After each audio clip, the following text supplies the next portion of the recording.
it's Chris Daly here, always bringing you conversations with great Jamaicans doing great things, and we have a great one for you this evening. We live in such a negative world full of bad news. So it's always refreshing to hear the story of hope and redemption, as we're going to hear that tonight. Our guest is Michelle Saldeba, and she is a riveting author. Michelle brings her story through an autobiography.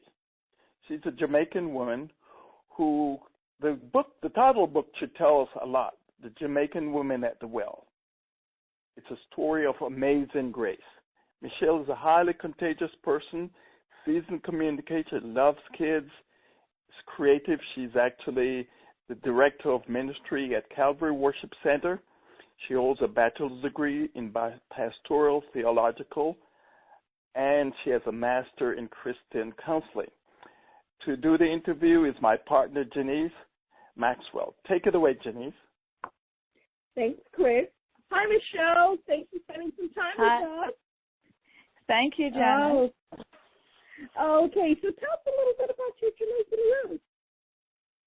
Well, I was born and raised in Jamaica, and I lived there for about 18 years of my life, the first 18 years before I migrated to Canada, to Toronto, Canada, and I currently reside in Vancouver. I was born in a little town, St. James. I grew up in Kingston and did all my high school and prep school there.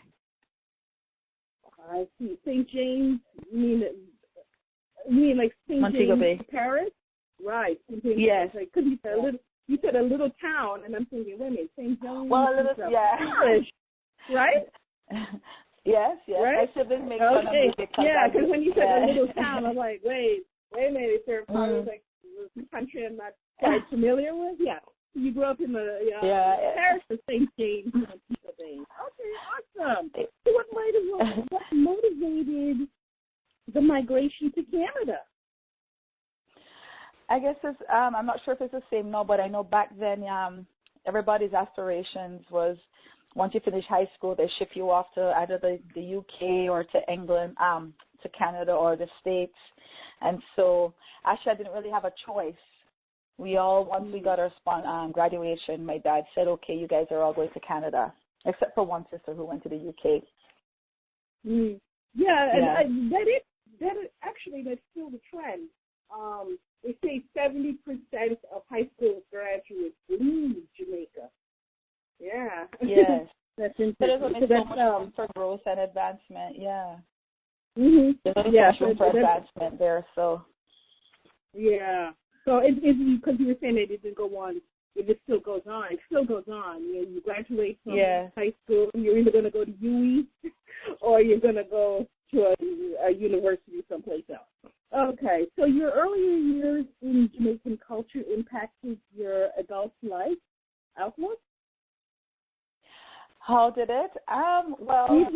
One thing I can say is appreciating smaller beginnings and, coming to Vancouver, coming to Canada from Jamaica, I consider it third world versus first world. So you tend to appreciate the smaller things, knowing how to live with less. And because I know what it's like, I've always kind of personally maintained I'm a very simple person, even before the life history that I took that led me to writing this book. Just appreciating the smaller things in life, opportunity to see both sides of the world. So I've always have a heart and passion for doing missions as a result of that, hoping people from Jamaica and other third world countries that I've visited for different mission trips would be able to encourage them to look for more besides what they're accustomed to. In Jamaica, Okay. I'll keep it short. And then being in a third world country, they're very innovative. If you know, Jamaicans are very creative people. But I think that just comes to being a part of the third world culture where you have to create things to make things work for you. And that's a good way. And having that creativity, that could be a spark for you when you wrote that, wrote your autobiography. What life vocation did you pursue in school? Actually, in school, I did business administration, and I was a computer data analyst, analyzing data. I wrote programs, computer programs, things like that to help manipulate data. Very different from what I do now. Yeah. Wow. Yeah. Well, it's still a creative process. You traveled to Australia as you felt that it was God's perfect will. Elaborate on what lesson you learned from that experience. Wow. And let me sum it up because I know we only have half an hour. There's more to go. That experience, it was very interesting. I believe that it's taught me how to trust God more. A lot of people at the time were, Michelle, you're crazy. You're going to take up your 9-year-old daughter and go to Australia because of somebody you met online. And that wasn't my direction. And but it showed me about the power of God and the deliverance, and that God is a way maker. Sometimes He asks you to do things that might seem so weird and surreal to the regular person, to the average person. But if God is in it, you have to just move. No matter how weird it seems. Yeah. It was definitely lethal faith. It really was. Yes, that's what we call hanging on God's perfect will. Cause, and I have a daughter actually. My daughter is actually 20. I have a daughter that's in 25 and married as well. And I look back at her and I'm like, man, if she had ever came to me and told me she was doing that, But it does seem surreal, but it was definitely God's leading. And you gotta go by faith. Yes. The title of your book is very telling. Share your conviction and experience with that. My conversion experience. Growing up in Jamaica, everybody is basically Christian back then, anyhow. Now it's kind of diverse, and so I always grew up hearing about Jesus. We go to prayers at school, after school, lunchtime. Church is like an all-day affair on Sunday, so I always heard about it. I wasn't the typical. I left Jamaica, came to Canada at 18, and I came on my own, and my life led on a very dark path. And so I did know about God, and so in 2003, April 16 to be exact, I ended up in a situation where there wasn't anywhere else to go, but I either turned to the God that I was taught in Sunday school, or I killed myself. Those were the only two options that I had. And I was a single mom of a 9-year-old at the time. And I remember standing in my living room that morning, 5:27 a.m. to be exact, and just crying out. And I had no more drugs on me. Was so broke. I had lost a job that I had. The company folded, and the money that I got from that, the severance, I sold it to buy more drugs, thinking I could deal drugs. But that wasn't my direction. But I just thought I could, and just take a break, because I've always held managerial positions and IT positions. So I had a lot of pride back then. And so that morning I tried I thought that was the end of it for me. I went in the room literally with a knife in one hand and I don't know if you know the term roach. It's like the butt of a weed, of a joint. Yeah. And and it wasn't even a real joint. It was a whole bunch of joints that were stale that I chopped up to make a fresh one. So it wasn't even making me high enough. Yeah, a lot of people. And I remember. Yeah. No. I'm just saying back in the other life. So that's what I had. You joint. Exactly. Yeah. But I wasn't high enough. It wasn't making me high enough, and I went in the room to kill her. Because I had a dealer after me, because the drugs that I bought, I smoked it out, and I gave stuff away, and my landlord had an eviction notice. I was trying to avoid him. The person I was living with somebody. Everything was just literally back against the wall where you have nowhere to look, and God does that to you sometimes. You have nowhere to look but up. And so that's the position I was in. I went in the room to take her out, and I just wasn't high enough to do it because she just looked so cute lying there in the bed. I remember going in the living room and just crying out again, like, you have to do something. This same Jesus I remember hearing about when I was growing up in Jamaica in Sunday school. I said, if you are the same God from then I needed to show someone now. And mind you, Janice, I'm really summarizing a bit of it. The way the night was, it was the next level. That hyperventilating cry when you feel like you're gonna rip your hair out your head. Like that's how it was. And I remember I had no work, nothing at all. And so that's where I was. So what we want people to do is to learn what happened and how she overcame this. We want everyone to buy your book and learn about. She's just giving you a hint. You would have to buy the book. What she went through. So you have to buy the time. book and find out what did she do and how did she overcome these things. Because when you are thinking the only way out is to take yourself completely out.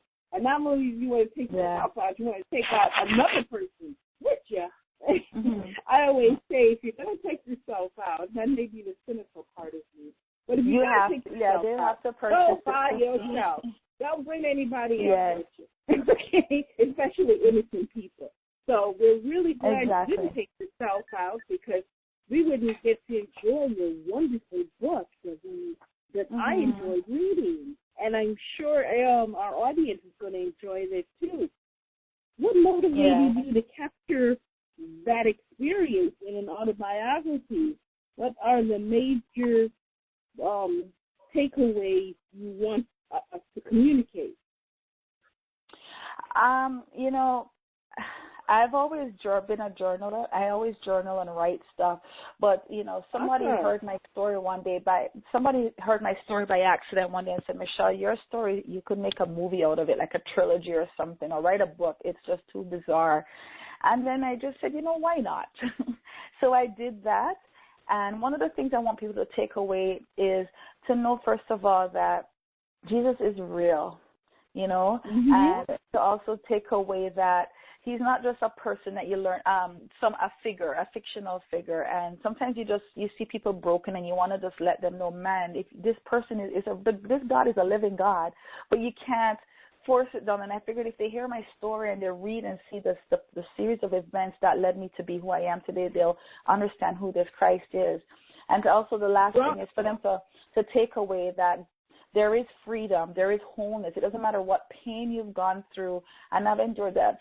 Sexual abuse, physical abuse, domestic abuse, there's, religious abuse, as you see some of my story that happened in Australia, so many different things, and there is freedom from it. There, you can get over it, and how much our past affects who we are today and our relationships that we have with one another. Our past does affect it today, Yeah, and you were very transparent, especially in I believe it was the first or second chapter. I don't know. I think it was about that. But anyway, you were very transparent in your significant life moments. What motivated you to such openness? You know what? I think maybe you're probably talking about the chapter 3 on abortion. The whole book is very transparent. I'm very transparent, the whole book. People are very shameful even letting anyone know they've done one abortion, let alone myself. I've had 5 of them. And, I wanted to detail everything out because I had to acknowledge first that it is wrong, it is sin, that it is murder, but I have no shame. A lot of people, they don't get the full healing, or they don't have full peace in their hearts or in their relationships, their marriages, whatever it is, because they're afraid to come clean about things that they've gone through or things that they've done because they feel guilty or shame or condemnation or what's people going to say. But one of the things I found out, the more you speak about it, it's very empowering, and you actually get to help others overcome their issues of shame and you said the older women help the younger women, or the older men help the younger men. And, the world can be better if we would all just be honest and be transparent and say, you know what, I was wrong, I messed up, or let me help somebody else not make the same mistakes I did. But we'll sit down and watch our brothers and sisters mess up about certain things, or afraid to speak out because we don't want to be looked down. So I'm very transparent. I have no shame because I'm right before God, and that's all that really matters. Even my husband, my kids, they're all aware of my life, and very open relationships with us. And so, yeah. Yeah, well, that's, and I'm assuming that's why you used the image of the well, the woman at the well, because when Jesus came, he met the woman at the well, and he made reference that you had 5 husbands, and the one you're with is not your husband anymore, and you yourself brought out the fact that you did what you did 5 times. Yeah. So was that significant? Well, I haven't been married 5 times. I've been married twice, but in the sense that I know. I was talking about the other. Yeah. Thing. Okay. Yeah.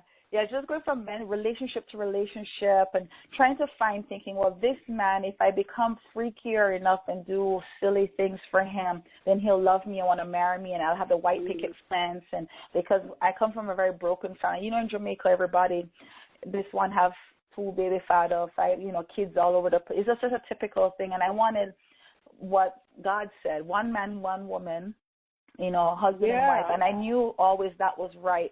I never saw that with anywhere in my life growing up or anyone that I knew. And I wanted that.